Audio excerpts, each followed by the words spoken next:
Sub district hospital Jhalod ખાતે રક્તદાન camp યોજાયો।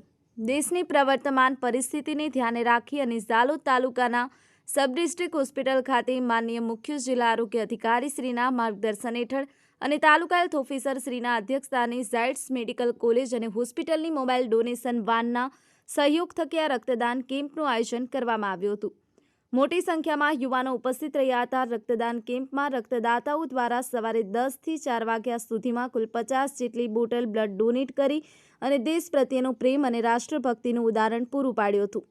આ રક્તદાન કેમ્પમાં ગરાડુ ગામના ઉત્સાહી અને સેવાભાવી મલ્ટીપર્પઝ હેલ્થ વર્કર મનીષભાઈ પંચાલ દ્વારા 49મી વખત રક્તદાન કરી અને માનવતાનું કાર્ય કર્યું।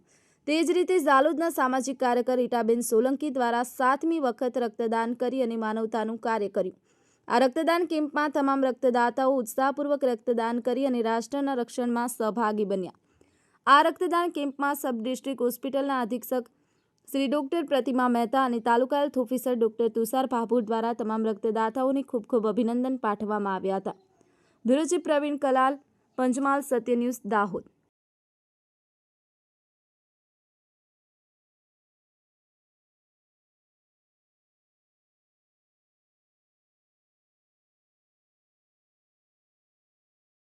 હાલની દેશની વર્તમાન સ્થિતિને ધ્યાનમાં રાખીને દાહોદ જિલ્લા વહીવટીતંત્ર અને ઝાયડસ હોસ્પિટલના ઉપક્રમે ઝાલોદ તાલુકામાં તાલુકા આરોગ્ય અધિકારી ડૉક્ટર તુષાર ભાભોરના માર્ગદર્શન હેઠળ ઝાલોદ નગર અને આસપાસના વિસ્તારમાં રક્તદાન કેમ્પનું આયોજન કરવામાં આવ્યું હતું।